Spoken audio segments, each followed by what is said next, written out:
Hello, adventurer. It's good to see you. You have made it to the morning grind. Welcome, welcome. It's the live stream at the beginning of the Geekverse, where we talk about all types of topics in geekdom, gaming, and fantasy, with an emphasis on being constructive and creating the things that we want to exist in the world. It's on the grind, Sizemore. Can't be too fine, can't be too coarse. That's exactly right. There are a lot of adventures to be had today. Dungeons to explore and monsters to slay, and who knows what a random encounter might send our way. That's why we have to prepare, so settle in now for the morning grind with your favorite beverage in hand. Tea? Or maybe something a little stronger. I've got a few bottles of the old Wynyard left. Whatever you want. Pull up a chair. Dude. If you're feeling fancy, how about a cappuccino? Or a frappuccino? Or how about an espresso? Just tea, thank you. Sounds good to me, Gandalf. Whatever you want. I'm just glad you're here. Everyone is welcome. You can just watch if you want. You don't have to worship anything you don't want to worship. Thank you, Mike. But be forewarned. Sometimes we get really strange characters around here. Wait, what's that you say? Why can't you come and be a part of the stream? My wife would disown me. Oh no, I bet she'll be fine with it. Come on in. Am I scared for my safety? No. What are we supposed to do? Everybody do the secret handshake.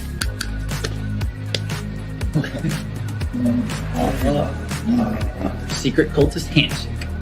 Oh, now do wizards who love each other. This, my friend, is a science. I still don't have gifts, but it's fine. It's on the grind, son. Can't be too fine, can't be too coarse. Dude, this would be a sick place to bring the band. Indeed it would be, Dave. It really would. I'm seeing more people coming in. Welcome, glad to have you here. Oh, look, here's someone new. Is this the cultist meetup? Yes it is. Come to hang out? Please accept me. I have nothing else. Okay, we accept you. Everyone's welcome here. Brought some snacks. Well, that makes things even better. You want some coffee? I don't drink coffee. You sure? It's cultist coffee. What makes it cultist coffee? I'm a cultist and I'm drinking it. Oh. Then I'll have some. What exactly is going on here? I'm seeing more people coming in. Welcome. It's so great to have you. Oh, and look, here comes another stranger. Can we help you? Yes, fellow cultists. I could really use some food. Oh yeah? Welcome. We have donuts. Oh, it's me. I'm glad I'm here. I'm sure you have a few questions for me, though. What's your name? Who do you work for? What god do you worship? Great questions, Rob. I'm Steve King, and I worship Nyarlathotep. No, not really. I'm just Heath, and I won't be worshiping anything this morning. But I will be your host. Welcome to the office. We're going to have a great time. I've got my coffee ready, because now it's time for the morning grind. If you could become a fish, that would be amazing. Then I could command you with my mental fish powers. Burr! How is everybody doing this morning? Are you warm? I'm trying to be. I'm syncing Dropbox files. Let me stop that. All right. So if the stream was blurry, maybe they'll get fixed here in just a moment. I hope everybody is doing well. I hope you are warm. I am still bundled up over here. I've got warm coffee this morning. So welcome to my cold house. Welcome to the cold office, but welcome to the warm morning grind. Good to see everybody. I hope you are doing very well. Let's see. PH, good morning, PH. And Lynn, good morning. Good morning, James. Good morning, BGD. Sable is here. Tom Garton. Tom, good morning, Tom. I haven't seen you in the chat before, I believe. So here's to you. Good morning. Oh, you know what? Well, I guess we should post this to the Arcane Library. Here, let me do that just take a moment to do this. Because we're continuing with our 5-room dungeon. I was kind of remembering yesterday all of the philosophy of the 5-room dungeon. We were taking a look at all of that and refreshing our memories on what the 5-room dungeon is. I've got the index card RPG here to roll ideas up in. But also, I figure I got the Shadowdark right here, so we might as well use the tables, because everybody was so big on the tables, random tables for dungeon design and stuff. In Knave had that. That was a big part of it. So maybe we should use them, because that wasn't something that I was like that I thought was huge when I was looking at it, but a lot of people did. And I was watching, for instance, I was watching Kelsey roll up a monster, create a new monster using these tables. So, all right, so let's try it. We'll use both. So let me put this in the Arcane Library. If anybody would like to come and join us from over there. Shadowdark General Chat. Good morning.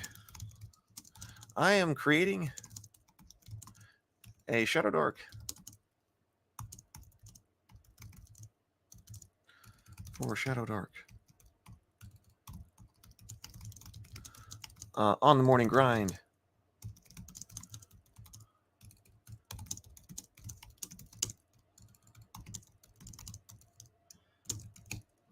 All right. Now give them a few minutes to get in here while we talk about things that are going on, and then also do our morning ritual. So let's see. Last night,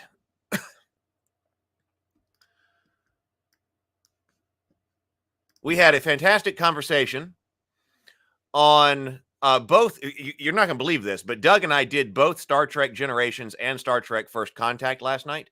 So right here, if you go over to the Table Talk channel, I'll put the link.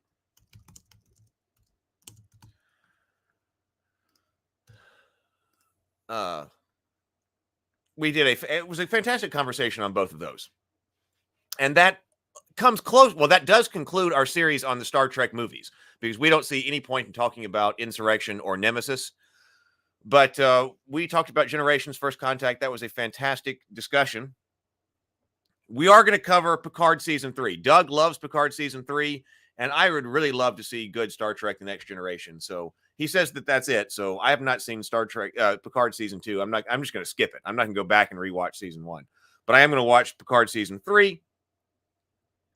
And we'll have a conversation about that. I'm not exactly sure when. Although also on Thursday, so if you haven't seen that, please do check that out. It was a lot of fun. And then tomorrow, so tomorrow is Thursday, we're going to be having a special discussion, because The Heroine's Labyrinth, Doug's book that is the alternate story structure to the hero's journey for stories with female characters. We are specifically talking about feminine heroes in story. We're going to be joined by Cameron Pasha tomorrow night. We're starting an hour earlier tomorrow night. Cameron needs to start an hour early. So we're going to be starting at 6 o'clock p.m. Central Time tomorrow for Feminine Heroes. Actually, let me I'll send you this link so you can hit the notification on that. Oh, really? Yeah, the Borg Queen was a subject of discussion. A lot of discussion. I was thinking I want to put this someplace, but I was thinking we were talking about Captain Picard taking command of the fleet that's attacking the Borg. And I would not have had him say those words. Also in the idea that if you're the king, the guy who says, I am the king, isn't the king, right? That idea. So if Picard has to come in and say, hey, I'm taking command of this, instead play it more like Wild Barley was talking about, that, well, first, when somebody shows up on the scene in a first responder situation and they're a take charge person with a plan, then they are a de facto leader. I would make it that make Picard the de facto leader. You never see any of the other captains on the bridge make it a desperate situation and then see the relief in their face when Picard and the Enterprise shows up and Picard has a plan, and then they naturally lead him. Feminine heroes and lead the battle. That's how I would have played that. Tomorrow with Cameron.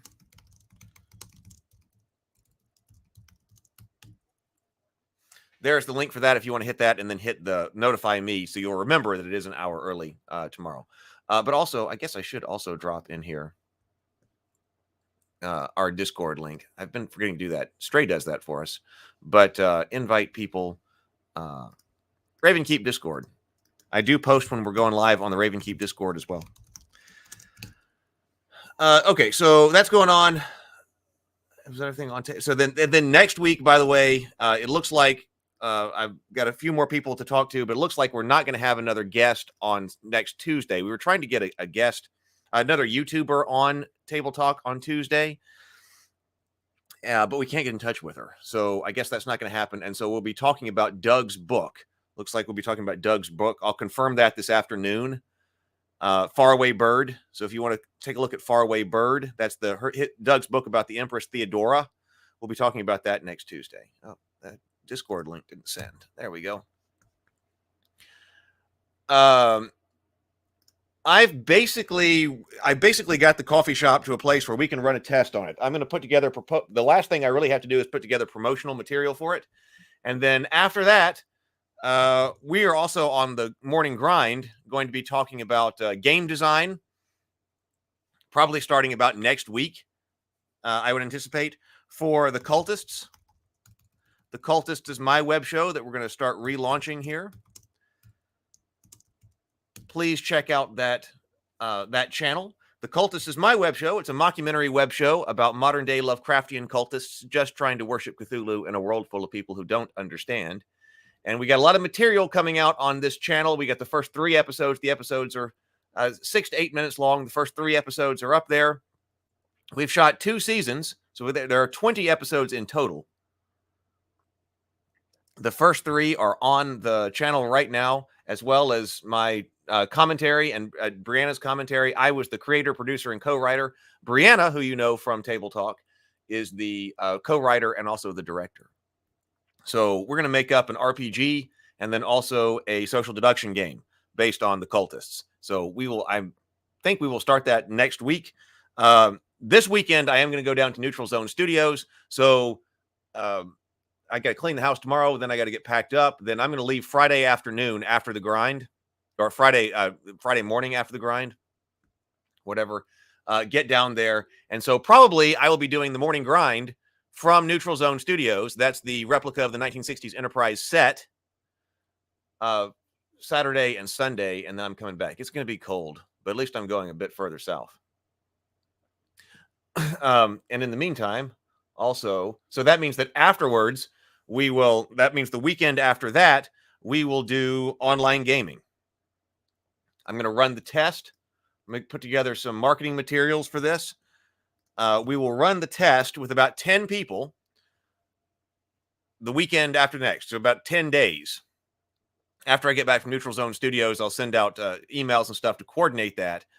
If you're interested in playing games, such as the Shadowdark that we built out in the online format, so it can be like an online convention, please do sign up there. I'll let everybody on this signed up know when they can, when the test is going live. We will have that, and if that goes well, I'm sure there'll be a few things I have to adjust, but then we will organize, maybe we should call it RavenCon. We'll organize RavenCon and then bring people in and have a great time with the community, playing games and doing the things that we love in an online format. All right, those are our announcements.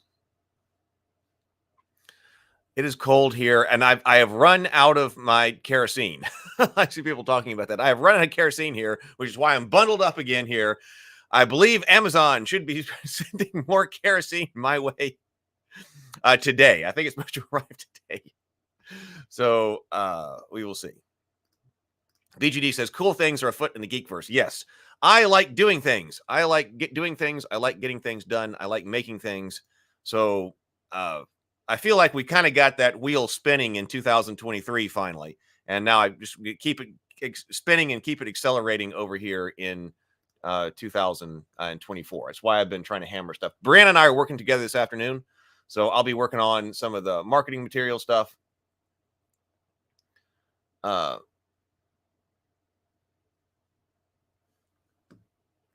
she's working on graphics for the game. She's working on graphics for the games. All right, let me take that down. Let's do our morning ritual, which if you are new here, you need to get your coffee or your favorite beverage of any kind. And we're going to do our morning reading for our inspiration and then take a sip. We'll sip and breathe first and then do our reading. So everybody got your beverage here? We're going to do 2 deep breaths, deep inhales. Let's do deep inhales here and then complete exhales Inhale through the nose, exhale through the mouth. I believe that's how you're supposed to do this. 2 deep breaths. Just think about breathing. This is your moment to get focused this morning. Beet juice, BGD's got beet juice. Beet juice works. Beet juice works. And then we will read from Turning Pro by Stephen Pressfield. So here we go. Deep breaths. Let's breathe.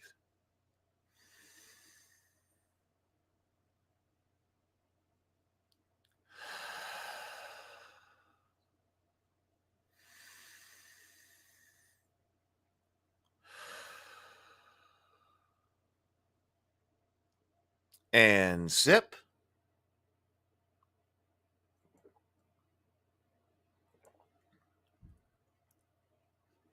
There we go. There we go. That's always a great way to start the morning. I noticed that it looks like the YouTube divided my link, so it might not work to that forum, but that's the link to the coffee shop forum right there. Okay, I think we messed up. I think I messed up yesterday by not finishing one of these. I thought that I was done with the section, but I think I'm not, because we were talking about the professional helps others. I believe, once again, this did not save my place, but he was talking about this note that he got from Tom. He says, there's something really great in here, Steve. I have confidence that you will find it and bring it out. I barely knew Tom, and he barely knew me. But if you could see the thumbprints I put on that note from the dozens of times I picked it up and hung onto its words for inspiration, you would think we were the best of buds from way back. The amateur hoards his knowledge and his reinforcement. He believes that if he shares what he possesses with others, he will lose it.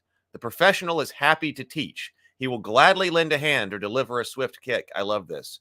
People think that if I share what I know, then I will lose it. Or I don't want to share what I know. Share. Share. The professional is happy to teach. He will gladly lend a hand or deliver a swift kick. But there is a caveat.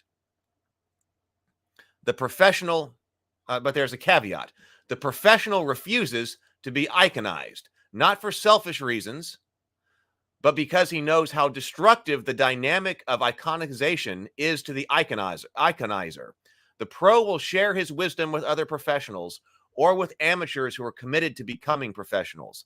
Like Art in Roseanne Cash's Dream, he will not waste his time on dilettantes. Okay, that was what we were supposed to finish yesterday. So let's do today. What about the magic? The professional mindset works in 2 ways. It's important for us to fully grasp the distinction. First, the pro mindset is a discipline that we use to overcome resistance, to defeat the self-sabotaging habits of procrastination, self-doubt, susceptibility to distraction, perfectionism, and shallowness. We enlist the self-strengthening habits of order, regularity, discipline, and a constant striving after excellence. That's not hard to understand. But what about the magic? What about madness? What about the flashes of brilliance and uncontrollable outbursts of genius? How does the professional mindset help there too? Isn't it too severe, too hardcore, too regimented? Answer, no.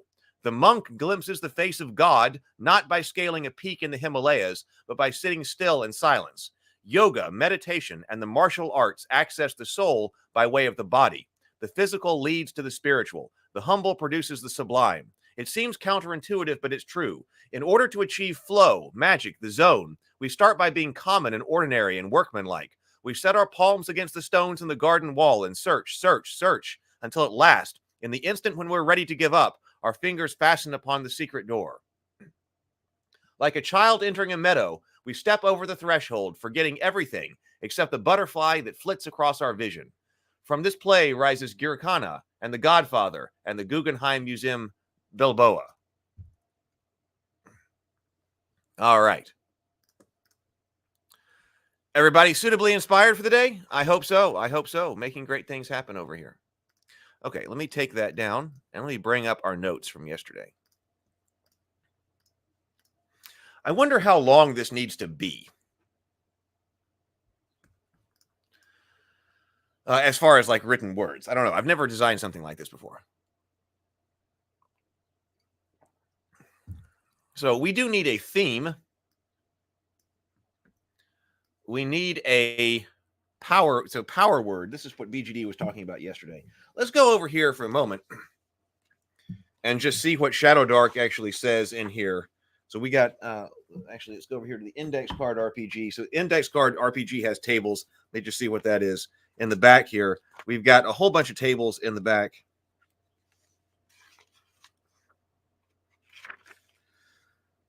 Elfheim locations, warp shell locations, Elfheim obstacles, goals, hero origins, hero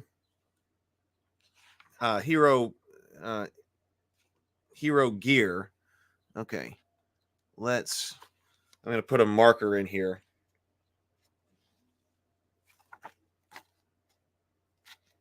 We'll get some. So let's say goal. Let's also say goal, so we know what it is that we're doing. Oh, I didn't actually put that up.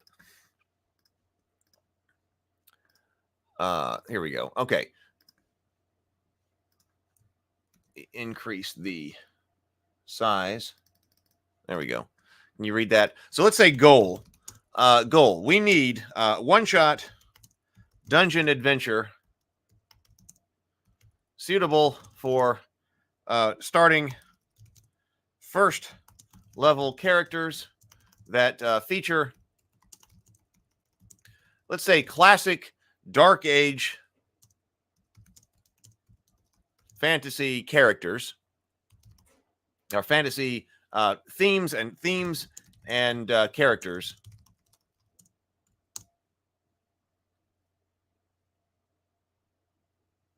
So no, I don't think anything too weird. If I had another one, I would do kind of like Dark Age fantasy, because I love Tolkien. So and I kind of think of that as Dark Age fantasy. Regardless of what you think about the term Dark Age, a lot of people know what you're talking about. We're not talking about. Okay, try the Monster Maker table on Master Edition, page 382. Oh, we do have a Monster Maker. Monster state, monster motivation, monster abilities. Okay, I do like that. And take the first word in bold as your power word. Oh, okay. Okay, let's do that. Okay, so we got goal here. Go to the Monster Maker. We might need to make a monster here, like to have the big villain here. But let's see, the power word. Okay, so this is a D20 roll.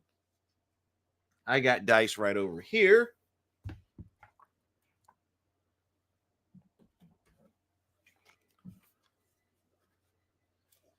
And let's do exactly that and roll for a power word. I got the Star of Azathoth dice this morning. Let's see how they do for creating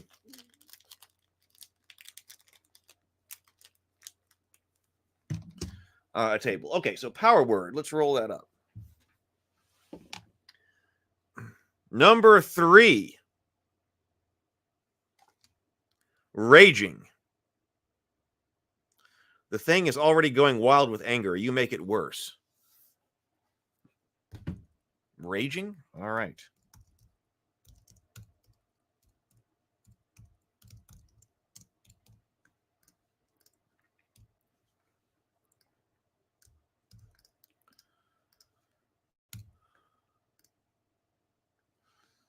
Okay. Let's see. What do you want to? We'll go over to the Shadowdark book in just a second. But let's see. The heroes. They said there were some locations. Let's just see what we get if we do an Elfheim location roll.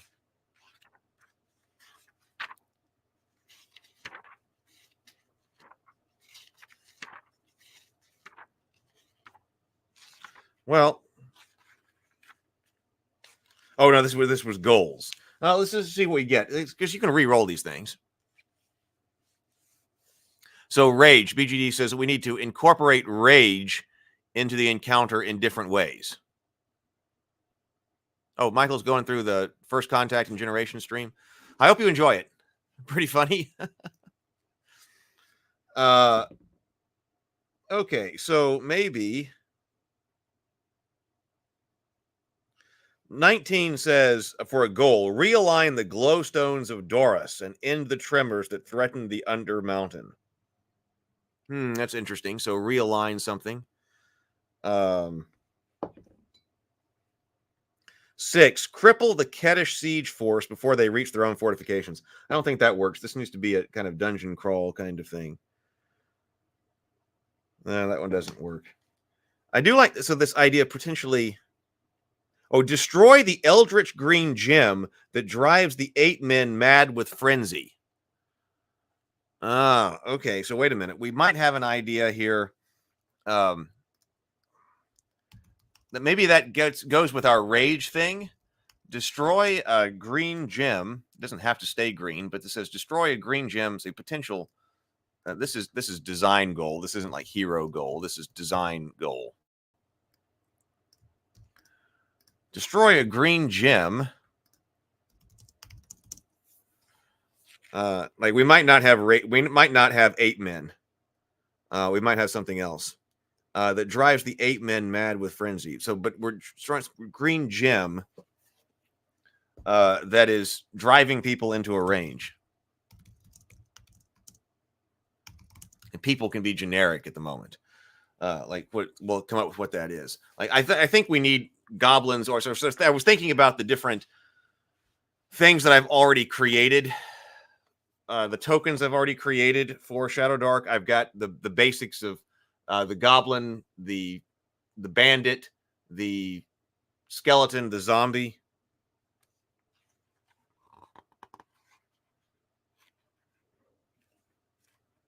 Here we are. Here are locations. At the black walled, and this was 20, immensity of some evil fortress. No, this has got to be something small. It can't be something like that. Ageless gray stone ruins, punctuated by standing pillars and strange round gateways.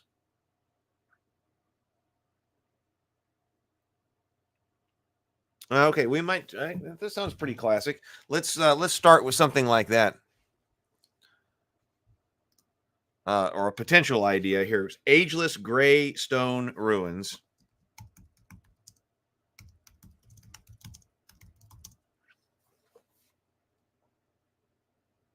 Punctuated by standing pillars and strange round gateways.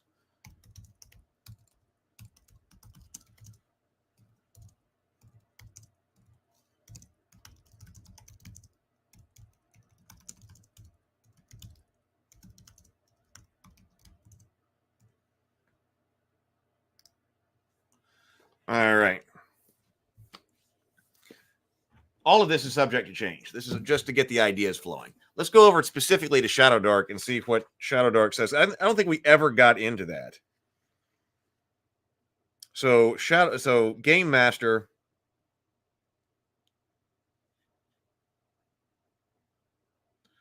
Shadowdark maps, Shadowdark hex maps, rival crawlers, NPCs, adventures. Let's just see what it says under adventures.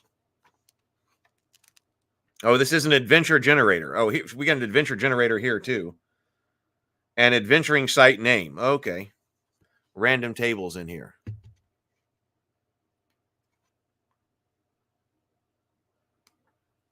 We do have rumor generator in here. Let's see, it says adventures. For these adventure generators, use some or all of the details and names you roll. Modify the connecting words as needed. For example, Tower of the Deepwood Swamp could be a tower by Deepwood Swamp or Deepwood Swamp Tower. Okay. So adventure generator. I'm rolling a D20. Here we've got detail 1, detail 2, detail 3. Okay, this is interesting. So we have got to, according to this, deliver the cult of the Dwarven Lord. Deliver the cult of the Dwarven Lord. I'm thinking deliver in the sense of save something there. I don't think that works. Hang on. Let's try this again. Adventure generator. Banish the, okay, banish sounds better for this. Banish the hunter in the sorcerer's tower. That's also an interesting idea. Banish the hunter in the sorcerer's tower.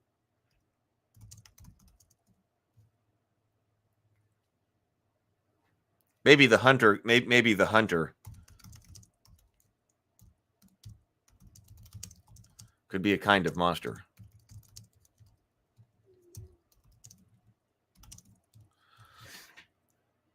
Not necessarily a hunter of, like, hunter is in the job. Where was my adventure? Where was that? Adventure is on page 122.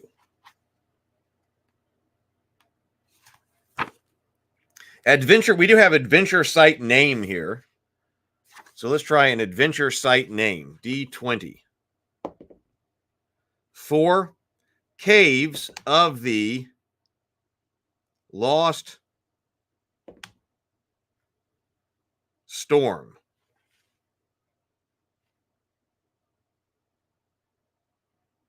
Now, so, yeah, other ideas here. This, I like the idea. If we've got these ruins here, a barrow kind of makes sense. That would give us some undead.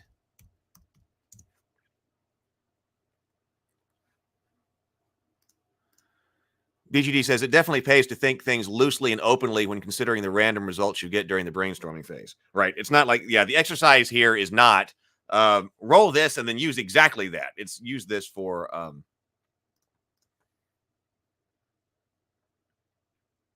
inspiration. So it kind of makes more sense for this to be the barrows of the lost. Didn't we have already do lost? Barrows of the Lost Hero.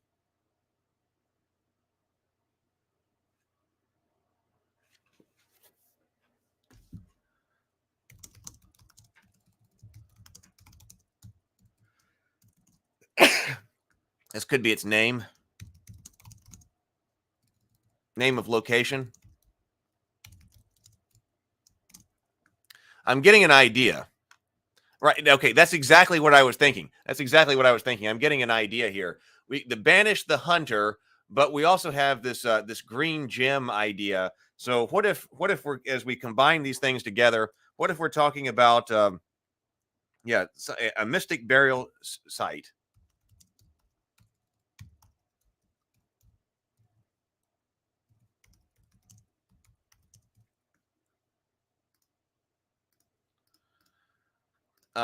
Where a green gem has activated.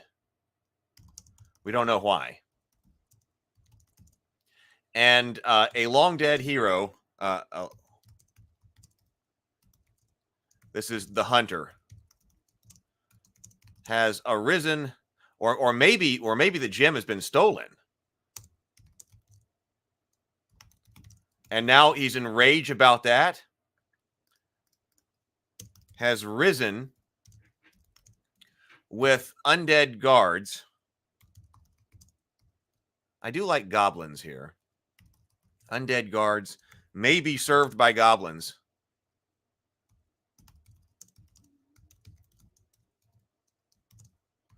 And is tormenting the countryside.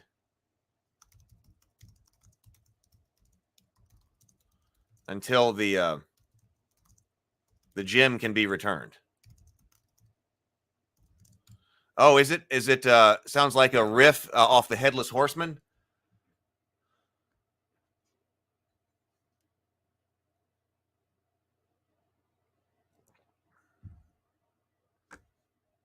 Hardly Paranormal says, could be a burial site for orcs. Undead always seem to be undead humans. Yeah, that's a good idea. What if these undead... I've got, I can show you what I'm thinking over here.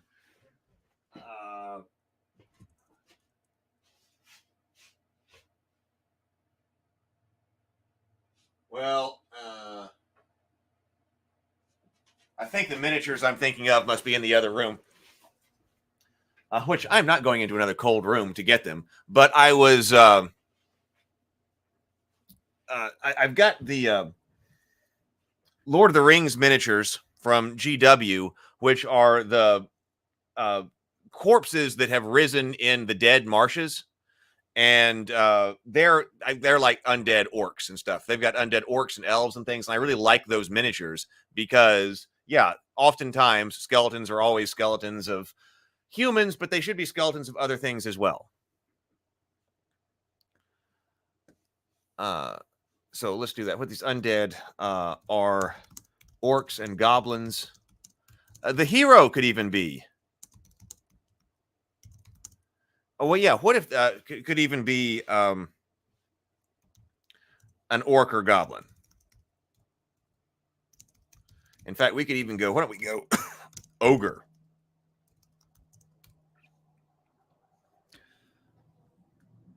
The goblins, of course, are known as the Jim Hadar.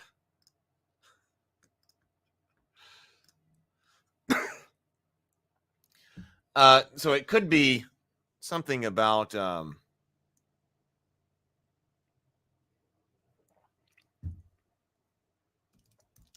in life, the ogre, and I'm thinking of an ogre in the Tolkien sense, and that this is a large orc. Because I like demon-like orcs, but if we're going to have a large one, then let's have it be ogre-like.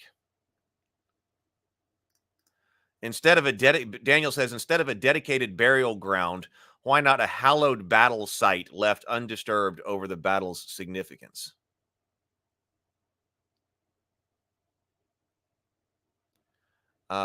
Could be a battle site.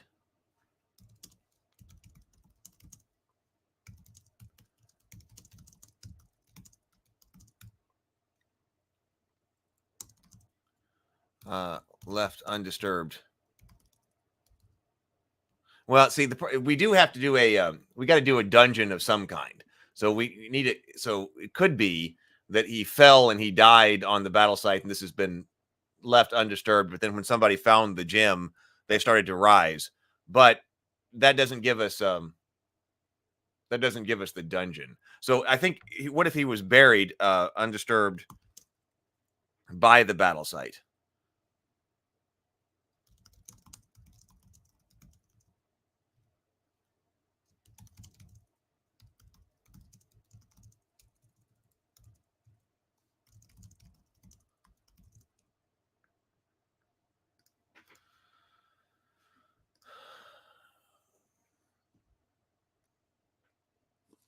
Okay, so let's see. Hey, good morning, Jason. Good morning. Let's see. So I think there was something about Shadowdark maps, settlement maps, tavern shops.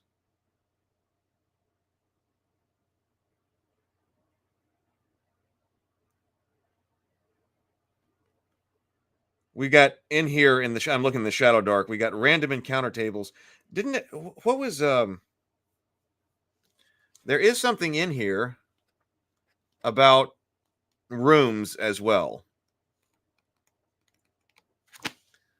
Well, we've got tomb generation on page 182.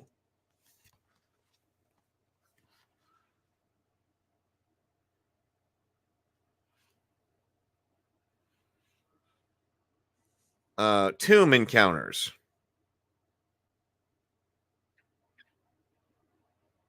Oh, it's a D100.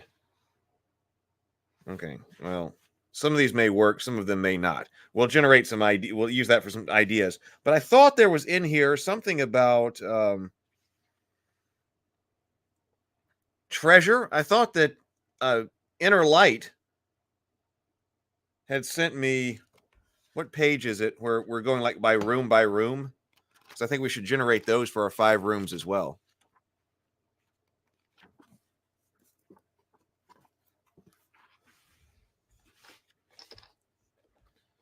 Shadowdark. Oh, yeah, Shadowdark maps. Okay, so here it is. Shadowdark maps. This is it. I thought this was something else. But we're under Shadowdark maps at the moment. It says roll or choose a site size and type. Then take the number of dice listed for the dungeon size and roll them together on a blank sheet of standard paper. Note the position where each die fell. Draw an outline around the dice to form the dice's shape. To form the site's shape. I've seen people do this before, where they throw dice to figure out the shape of the dungeon. So that's what Kelsey is recommending here. Separating the rooms with walls and passages that match the dungeon's type. Note the number on each die to determine the type of room it is. Roll on the corresponding table for the room's contents. The site's objective or boss monster is located in the room with the highest room type roll. Finally, roll for the dungeon's overall danger level. So if you're rolling a site size, we know this is going to be small.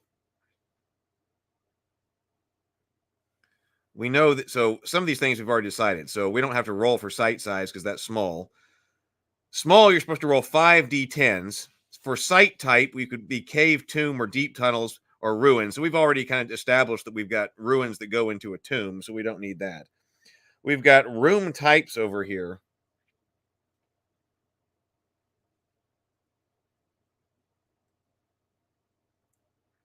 Room type, roll a d10.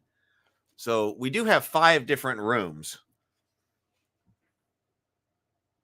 So we could, we know that we got entrance and guardian. Let's just roll some d10s and see if this gives us any type of idea. Let me get out my d10s.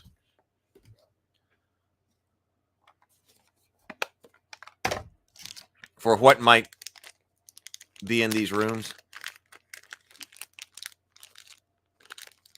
Nope, that's a d8. We already kind of know.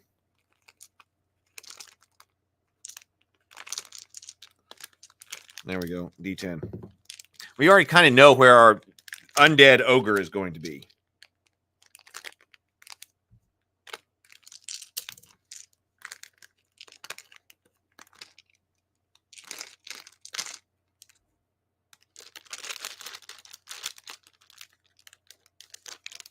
Because that's going to be, so the climactic battle, this one needs to be the undead ogre guy.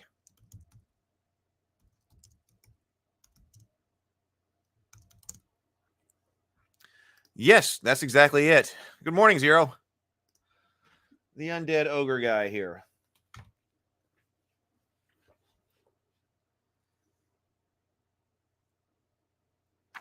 Okay, so room type 1, the entrance.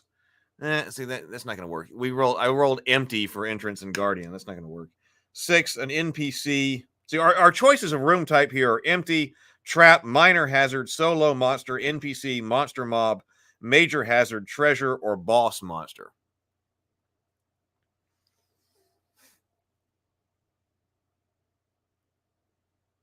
Why hasn't the dungeon been plundered? Start on action. Index card RPG says. I don't know how much this table is going to help us. 9 is treasure. Hidden treasure, guarded by monster, protected by trap, protected by hazard.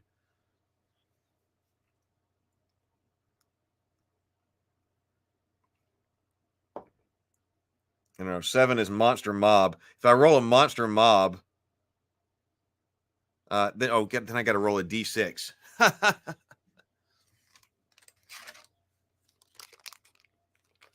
Jillian says, I feel like jacuzzi should be one of the options. What kind of, I mean, you would hope one of your room options is, If I were living in the dungeon, I'd want a jacuzzi. But like, for instance, if you roll monster mob, like 2, a reckless minions, or organized warriors. I think we're gonna be able to put this together without this level of specificity on the rolling here. Do we need? Should we start with a random map? Now, here's the question, though.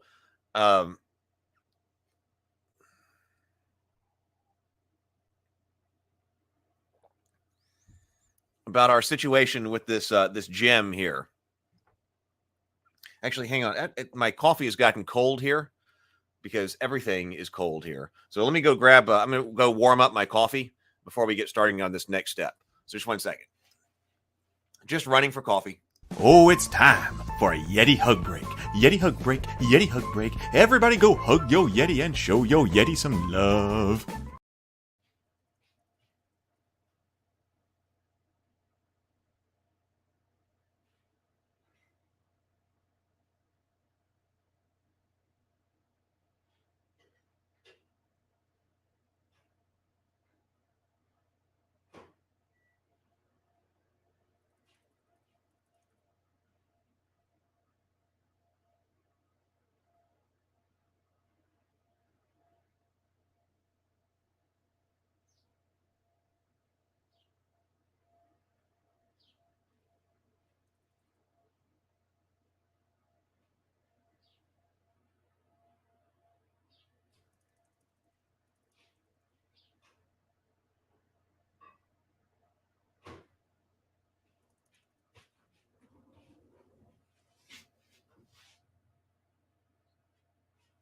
All right.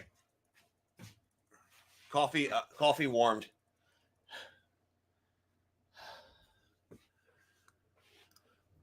Let's see.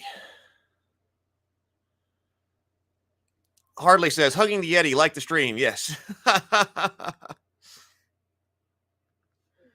Cold coffee still beats coffee. It's been left on the warmer for more than 15 minutes. Oh, I don't know. I think so. Actually, they've got those little coffee warmers. Actually, probably in the winter like this, I could use one of the coffee warmers to just put the cup on here. Yeah, that's a good point.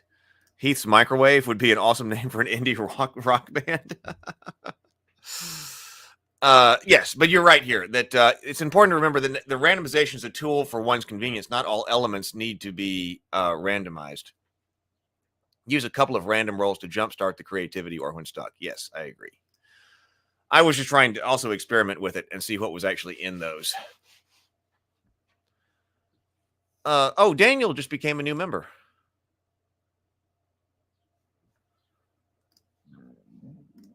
Daniel is now a warrior of the Geekverse again. Thank you, Daniel. Thank you very much. Here's to you, Daniel. Thank you for being a part of this.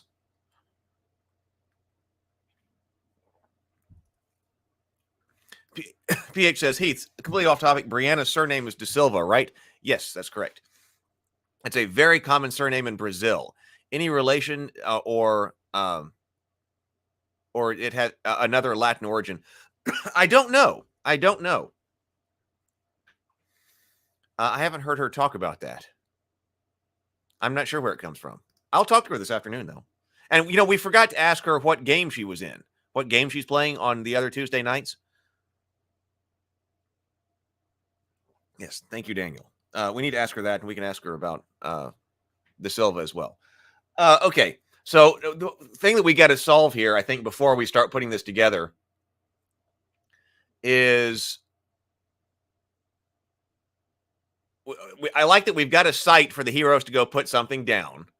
It seems like something that's a reasonable thing for heroes to do, for low-level heroes to do. We've got like perhaps your village or whatever is being tormented by the undead, tormented by raging undead. Am I getting sick? I hope not. I don't think so.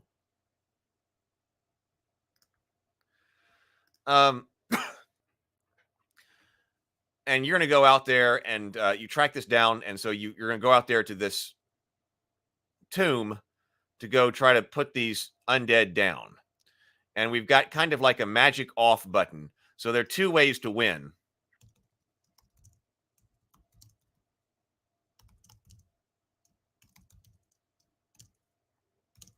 Could be physically defeat the monsters.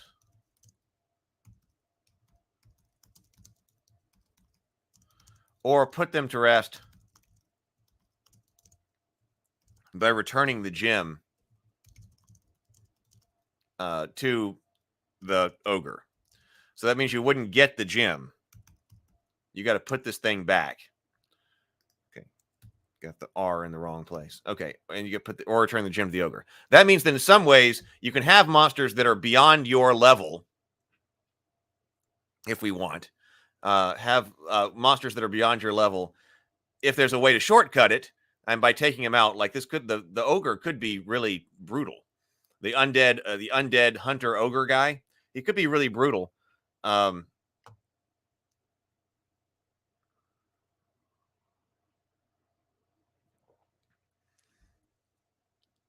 so if you want the gem, which could be worth a lot, if you want the gem, maybe it has some kind of magic power too. Gem could be worth a lot of money and have a magic power.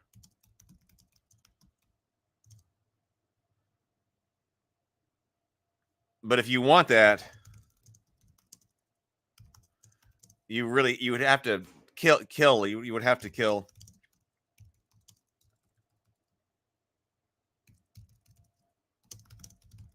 the undead ogre, which could be hard. Which will be hard. We don't want. So obviously, it seems like bringing a cleric in here would be a good idea.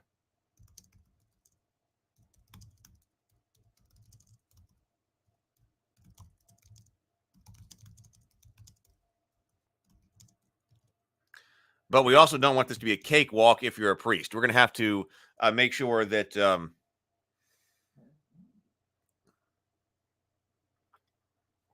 we look at the priest spell about how that worked. Good idea, but we don't want this to be a cakewalk.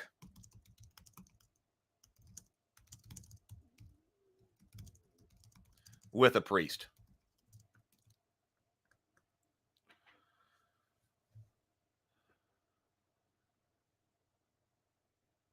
Hardly Paranormal says, multiple win states always makes my players more creative. It's an excellent design element. But, okay, so the problem right here, so you guys can, this here is that obviously we've got,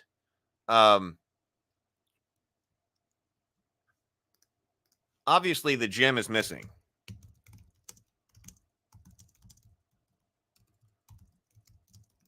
Taken from the ogre.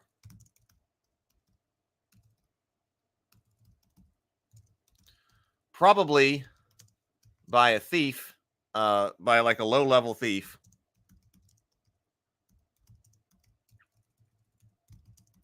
Who did not know what he was doing.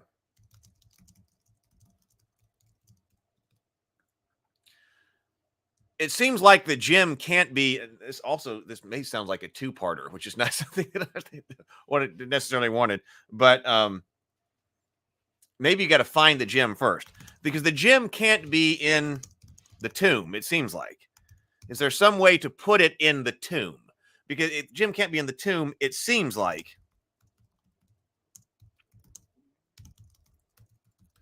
Because otherwise, why wouldn't the ogre and his servants grab it?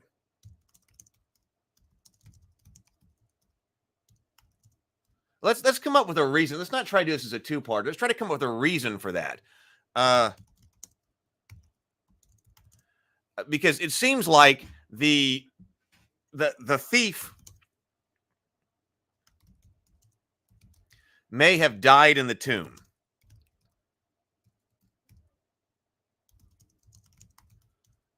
Feels like you should encounter the body of the thief.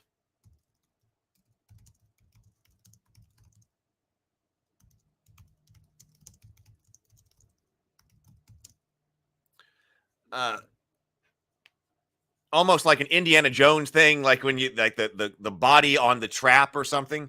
Possibly killed by a trap. I like that. Possibly killed by a trap. Indiana Jones style. Indiana Jones NPC style. So the gem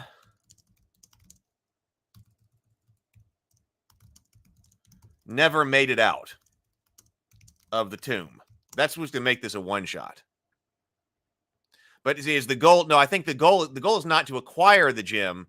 The goal is going to be to use the gem to quiet the undead spirits.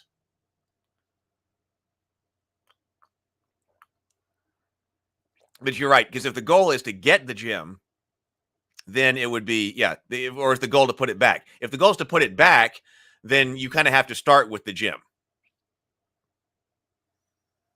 So sometimes, BGD says, sometimes with a one-shot dungeon design, it can help to work at the encounter from both ends, or start at the boss battle and work back to the entrance, seeding treats, tie-ins, and foreshadowing. This is fun. This is a fun thing to do on the morning grind, because there's quite a few things that we can do, we can build out. Because like I said, I want to do this specifically for Rabavania and Theophany as well, but I think this needs to go in our theme with the Dark Age fantasy, because I'm seeing this take place as a theme in Eriador, like we were talking about with the One Ring when we were looking at the One Ring stuff. I'm seeing this taking place in Eriador, so use that as kind of a background.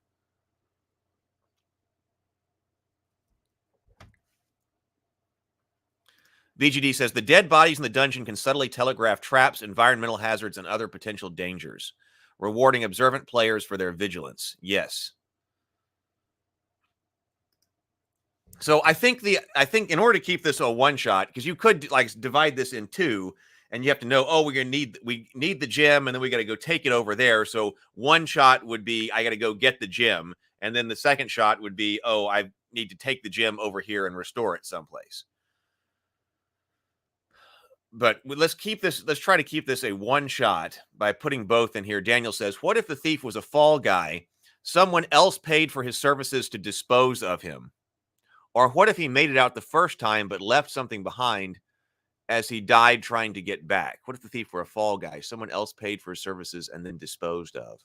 Or what if he made it out a first time but left something behind as he tried to get it back? Yeah, exactly. BGD, because scope creep. Now, I'm I'm very guilty of this. Scope creep. Let's not do scope creep. When in doubt, keep the scope of the quest small and clear. Exactly. So I think that the idea here, let's see here.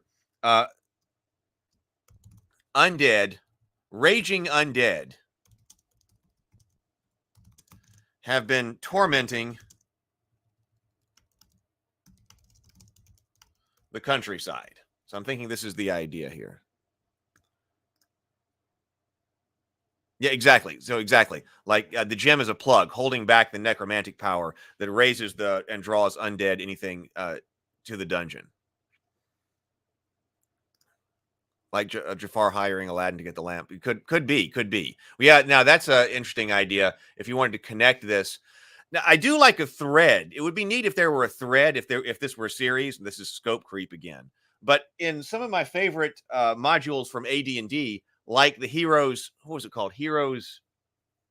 It wasn't Hero's Journey. I think Hero's Journey instantly. But Hero's Tale. I think it was Hero's Tale. If I don't have that one, I need to buy that one again. They were all basically one-shots. I mean, maybe a two-shot, but they were smaller. It was a collection of smaller adventures, but they all did have a thread that ran through them. So they kind of chained together. So that's something that we could do. In fact, I think would be a great way to go with a collection of different adventures. By the way, that's another reason why I kind of don't like levels, because you could have a book that's got a bunch of different one-shots in them, but they don't have. But if they're leveled, like you're intending to be certain levels with character levels as you go, you can't play them necessarily out of order. But it would be nice. Well, actually, kind of. That's which book was this that we were looking at that the One Ring did? Here's some adventures. And I think those were more than just one-shots. But they all tell a coherent story. They all are threaded together with a story, but they can be played independently, and they can generally be played in a bunch of different orders. I like that. I would like to have a system, actually kind of like the Dragon Strike system, where you've got this book of different one-shot adventures, and it suggests in the given system how many characters, whether it's an easy, hard, or very hard quest, adjust the difficulty for different numbers, and generally they can be played in whatever order you want, but here's a suggested order. They're all one-shots. Everything will get finished, but there's a thread that goes through. I really like that. All right, undead creatures rampage through the town as they go to a dungeon. Yes. So BGD says, I suggest starting the outline of the dungeon design with a section for each room, then subheadings for timer, threat, and treat for each encounter location. That's the Runehammer way. All right, so yeah, we've been combining both the Runehammer and the index card Runehammer philosophy, index card RPG philosophy, and Shadowdark philosophies. We've been trying to get this going here. I suggest starting the outline of the dungeon design with a section for each room. You're suggesting, so down here, timer, threat, and treat for each encounter location. I think that's a great way to think about this.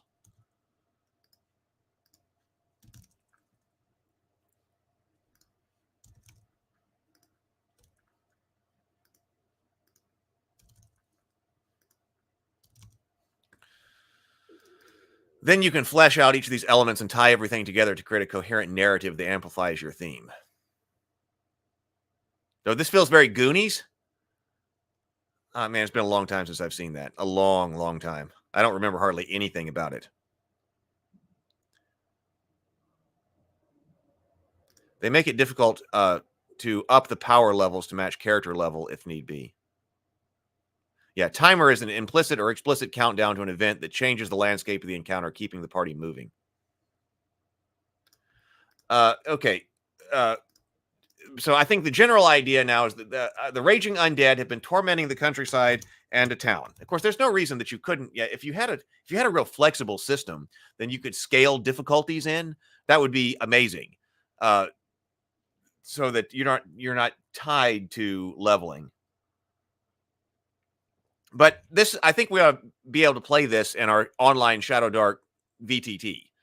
So I'm kind of thinking with a design toward Shadowdark, but Dark Age stuff, we could put a different system on it later if we need to. But I'm thinking this needs to be played in our Shadowdark stuff. So that for low-level characters, we'll keep the scope small, Raging undead have been tormenting the countryside and village. Have begun tormenting the countryside and the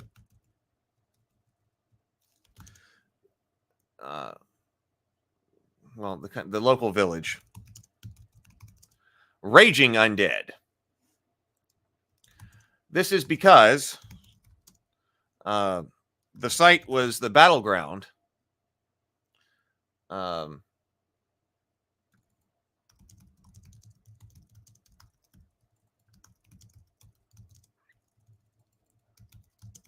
where the ogre, and here we're using ogre in Tolkien's terminology for a very large orc. For an ogre chieftain or ogre hunter, the great ogre hunter was ultimately slain. In life, he was obsessed with the possession of a gem with powers. He was buried with it in a tomb not far from the battlefield, or on the battlefield, on the field, near the field, with his goblin bodyguard. So what they did is who slew themselves or something like that, goblin bodyguard who slew themselves to serve him in death. Recently, the tomb was broken into, was discovered by a thief. And maybe, like I said, if we got off on that subject of threading this together, because maybe the thief was working for somebody who found the gem in the ogre's paw.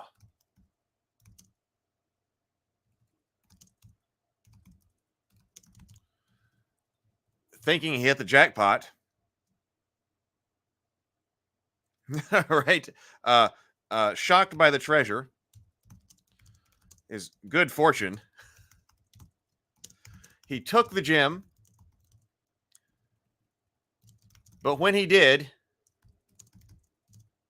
he awakened the ogre and his soldiers.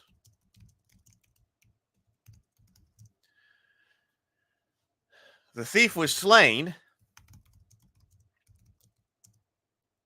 trying to escape, and we need a good reason, and the because they can't immediately recover the gem, and something happened to the gem that so that the ogre can't reach it.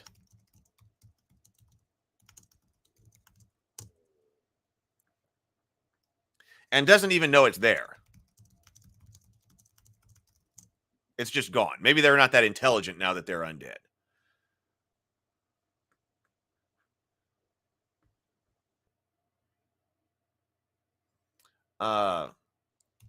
the heroes are now investigating the tomb, or investigating the tomb because they want to put down the undead threat.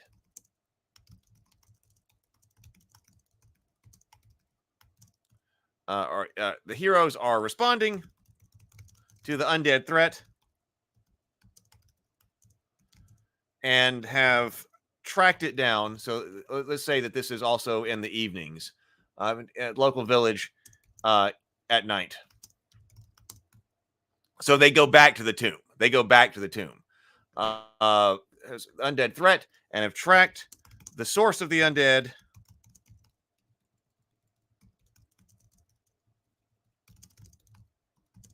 to this barrow, which they are about to enter, to try to dispatch the threat.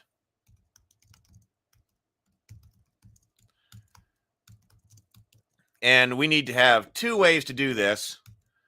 Two ways to victory. One, victory is brute force. At least two ways to victory. Victory, brute force. Brute force battle. Like, all right, we're coming in here and we're just going to try to destroy everything. That's one way. Victory 2 is to realize the power of the gem, discover the gem, and give the gem back to the undead ogre.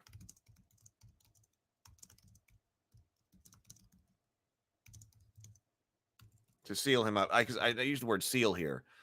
So you got two ways to go. I like that. So we got to come up with so that some kind of puzzle or whatever is, you're going to find this guy dead, the thief dead in there as our NPC, Indiana Jones style NPC. And then the hero should be able to get to the gem, and we're going to need to clue them in that maybe this is going to help stop the ogre. So let's see. BGD says, threat is a monster, other foe, or environmental hazard that stands as a direct challenge to the PCs and puts them in jeopardy of dying or otherwise being softened up for the climax. Oh, there's a friendly ogre in the Goonies? Man, I've not seen that in a long, long time.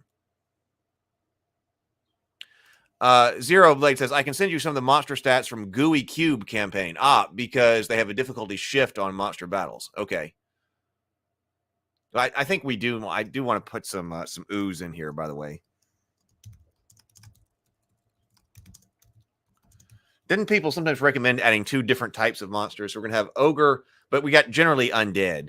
But then ooze, which, by the way, like I like when I'm thinking about this for what we create later on, if we're talking about a system, I like being able to apply templates to things. We talked about undead needing to sometimes be something other than a human, because undead is typically a human. That's a problem if you just write undead skeleton, right? I guess you can just, as a flavor, overlay that as anything, and it's a dwarf skeleton or whatever. But I like having like undead to be like a template. So here is orc, here is undead, here's my orc template, here's my undead template. I'd like a system where you put those together and you end up with undead orc. Need some ooze in here.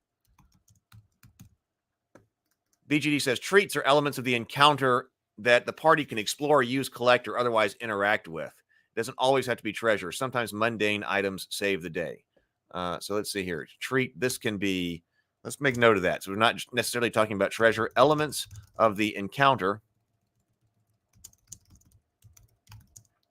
environment that the party can explore, use, collect, or otherwise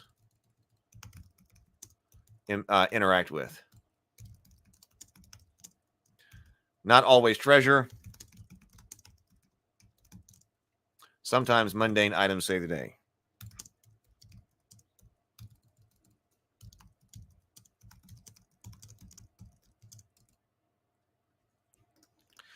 Daniel says, do the villagers know the cause of the undead rampage? Or are the adventurers just being called in like plumbers? We got a problem, make it go away. I think that's it. We got a problem, make it go away. So they won't know that this gem stuff. Maybe rumors. So maybe the players have an idea of rumors, idea of the history through rumors at the town.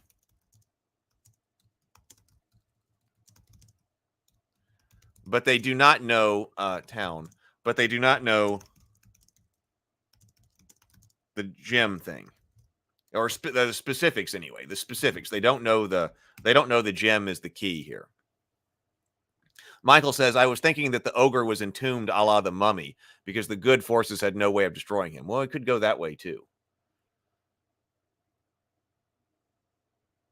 Well, in that way, Michael, if the ogre wants to possess the gem, because we've got the ogre wanting to possess the gem, if it's just something that was keeping him down, then that would explain why he is not seeking it in his tomb.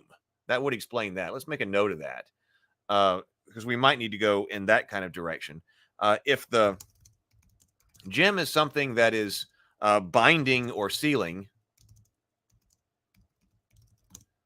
the ogre, then that would explain why he does not look for the gem. See, I was kind of thinking they were rampaging because they were looking for the gem, but they could be rampaging just because that's what orcs do. They could be doing that for the gem in the tomb, although if he finds it, he would probably destroy it.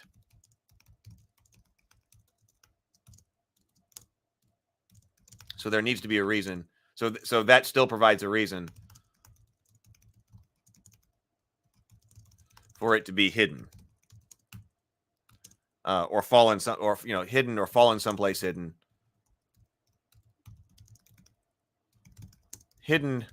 or inaccessible after the thief's death.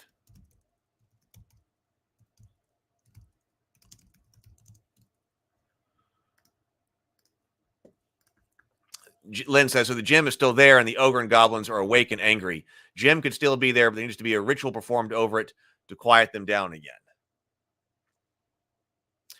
I like rituals. I do like rituals.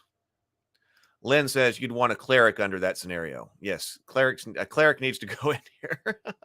Well, either way, with turn undead and stuff like that. But yes, also with some kind of quieting ritual. Yes, could totally do that. The Goonies. Yeah, Daniel says, right, skeletal should be a template as well. No, skeletal human, skeletal dragon, skeletal troll. Yeah, I completely agree with that. I would go to that level too, because skeletal, I mean, undead could mean zombie. Undead could mean a skeleton. So I would do that as well. Skeletal human, skeletal orc, zombie dwarf. Yeah, I would do those, right? Yes.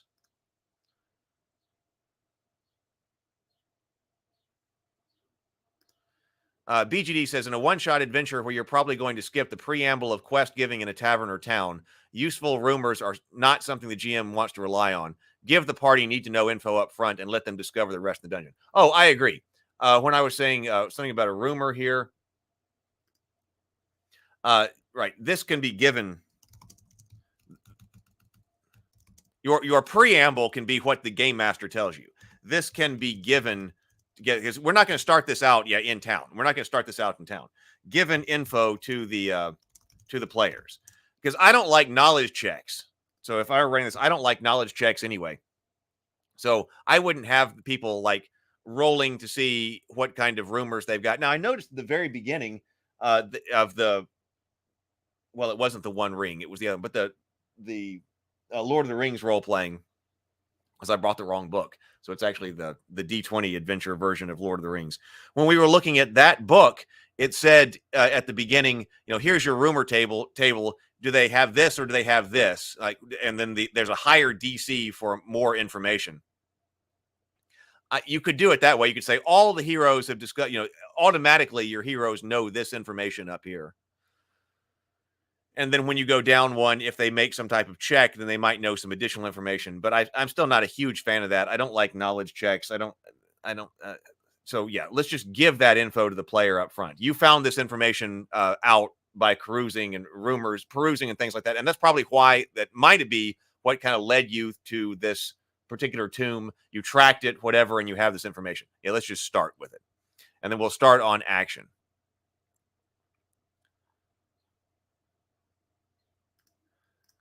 Hardly Paranormal says, kind of like the Book of the Dead from the Mummy, this party needs to put Imhotep down for good. Imhotep needs to grant himself immortality and ultimate power. Daniel says, but if the case is that the ogre isn't trying to retrieve the gem, then there has to be a rumor about a magical item that can quiet the undead but was lost in the area. Yes.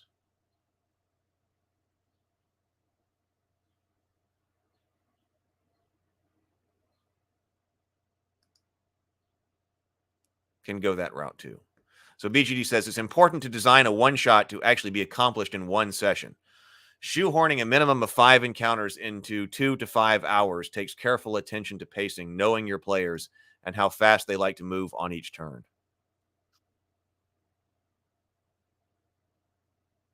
Oh, the gem reminds you of the Book of the Dead. It has also actually been a while since I've seen The Mummy. Michael says, this as this is shaping out, it could easily be either a one-shot or a part of a larger campaign in which the party learns and investigates. Yes, it could be that too. It could be that too. Right. Lynn says, I think the key problem here is figuring out where the gem is at the start, where it needs to be at the end, and how it fits into stopping the ogre goblin rampage thing. I agree. Okay, actually, but this is a fantastic place, I believe, to stop this this evening or this morning. I don't even know what time it is. Every day is the same to me. So let's continue with this. We got our general idea here. So I think tomorrow morning we will get into actually figuring out these different rooms. I think Lynn's correct. We'll start by probably putting the gem in here and then building out the rest of the adventure around that. I think it's a great idea. So I think I like this idea. I think it's pretty neat. Please do like the stream. Please do like the stream. Hey, Steel Mongoose. If you are here, please do subscribe. We'll continue this tomorrow, so we will keep building out tomorrow. We will have more fun tomorrow. Please do like the stream. Please subscribe. I will see everybody tomorrow morning. Tomorrow morning is Thursday morning, right? Oh, tomorrow's Thursday morning. It's not Friday morning. Phew, I'm running out of days. So I'll see you tomorrow, and then I'll also see you tomorrow night for our discussion of feminine heroines. Have a wonderful day, everybody. Go forth, be creative, be constructive, and grind on. Later.